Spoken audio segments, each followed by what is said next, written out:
What's this? Tabletop Island, huh? Let's see what this is all about. He's yours, but you must follow these 3 very important rules. Number 1, keep him out of bright light. Number 2, keep him away from water. And probably the most important rule, don't ever feed him after midnight. Gremlins Holiday Havoc Card Game by Funko Games.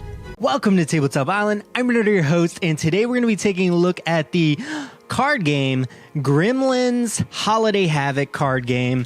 This is by Funko Games. They actually sent me this game. Thank you so much for that. I appreciate it. They felt this would fit the kind of games that I like and the kind of games I review of theirs, and they were right. This is such a fun theme. I love the movies. I actually had to rewatch them because I'm going to be honest with you, I forgot a lot about it. And this captures the theme surprisingly well. I wasn't sure how a card game would do it, but I'm getting ahead of myself. Let's first take a look at the components. So first, if you're taking a look here, you're gonna see the box. Such fun holiday Christmassy artwork. You got Gizmo on the cover here with presents, and then you have cards. So the first set of cards are going to be the location cards. They are really nicely done. In fact, all of the artwork in this game is like that painted style. I absolutely love it when they do that, and the detail that they put into this is absolutely amazing. You have the tavern, you have the house with the Christmas lights, candy. Oh man, this artwork is just absolutely amazing. Really nice detail, has that nice kind of gloomy and dark dim lit kind of look to it. I love that. The color design choices were excellent, and that translates over to the deck. You actually have some Gremlin cards in the deck. Or the deck itself says Gremlins on the back of it, and it has an abundance of artwork on it. You got all of the kind of Gremlins from the different scenes in the movie, if you remember it, where he's like playing poker. He's got like the popcorn on his ears. That is hilarious. I just love the art design, the style on it. They did so well. And even like kind of doing the painted look, how they captured the lighting on it, how it lights up part of their face and stuff like that. If you're familiar with design like I am, that is really hard to do, and they captured it extremely effectively. And then you have your Gizmo card, which is fun, kind of Christmassy. He looks a bit silly, but he also looks like he's up to something, which in this game he is, but we'll get there. And you have designs for different elements in the game, but I'll talk about them each individually now. So first you have the setup.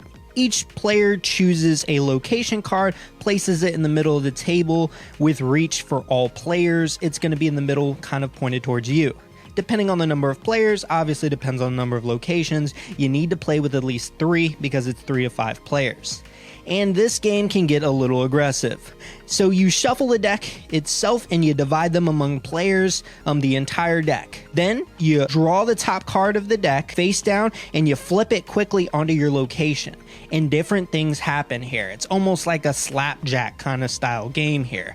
So you have a few different card types. We'll get into that in a moment. But essentially, if there's ever a point where there is matching Gremlins, you need to be the first person to slap the opposing player's Gremlin that's matching yours. If you're the first person to do that, then you get the pile. Other players, obviously if you're playing with 3, someone is not going to get it, but 2 players will, because one player will slap on that side, the other player will slap on the other side, and then one player will be out of luck. Or depending on the number of players you play with, there will be multiple players who are out of luck. Simplistic enough, but there's different abilities. For example, the multiply cards. That is going to show the water fountain. If you don't remember the movie very much, spoiler alert, the water multiplies the Gremlins. So if you flip over the multiply card, then you must immediately flip over 3 cards from the top of your Gremlin deck onto your location. While flipping, if any of the cards can be slapped before all 3 cards are flipped, stop flipping. If you flip another multiplayer or multiply card, then guess what? You start over with 3 new cards and flip them over. I've seen that happen once so far playing, and it gets really exciting. Very surprising, actually. Then you have the Gizmo card. Remember, I told you he's up to something because he is. When you flip a Gizmo card, the first player to slap any other location's cards takes all the cards in those locations. So you gotta slap literally anyone but the Gizmo deck. So you almost have to focus on your cards, because if you are the last person to see your card and you don't slap someone else's pile and they slap their own in time, you're out of luck. Then you have the Sunrise card. The Sunrise card is a really nice kind of dark dimlit card of the Gremlins staring into sunlight because sunlight hurts them. Spoiler alert. When you flip the Sunrise card, the first player to slap that location takes all the cards in that location, including the Sunrise card. Now, how you win the game? Once the Sunrise card is slapped for the second time, the game ends, and you count up the cards. The player with the most Gremlin cards in their deck wins. And if there's a tie, the player who has the most multiply cards in their deck wins. And if there's a tie after that, there's a draw. Sorry, buddy. But I don't see that happening at all. If very often, it really seems slim and none for there to be a complete draw in the game. The game's extremely quick, easy to teach, fun for the whole family, and it's a fast-paced slapping game. So if you're not a big fan of party games and you don't like the idea of aggressive slapping of each other's hands, because you can get slapped on your hand and you will. So if that's not something you're enjoying just hearing about, this isn't going to be the kind of game for you. But if you're looking out for a fun thematic, fast-paced party game, this might be up your alley, especially for the Christmas season, because that's probably when I'm going to be bringing this game out whenever I do end up playing it. I have an abundance of party games, but this one does have a special spot in my collection. It's a way I can play Slapjack without actually playing Slapjack and getting different cards with different abilities. I'm a big fan of it. I actually went in thinking I wasn't really going to like it because I don't really care for Slapjack, but I understand why you do that in this game, because in the movie, your goal is to get rid of the most Gremlins, so you're trying to get them. Obviously, you're getting rid of them by getting them into your deck, or at least that's how I'm taking it.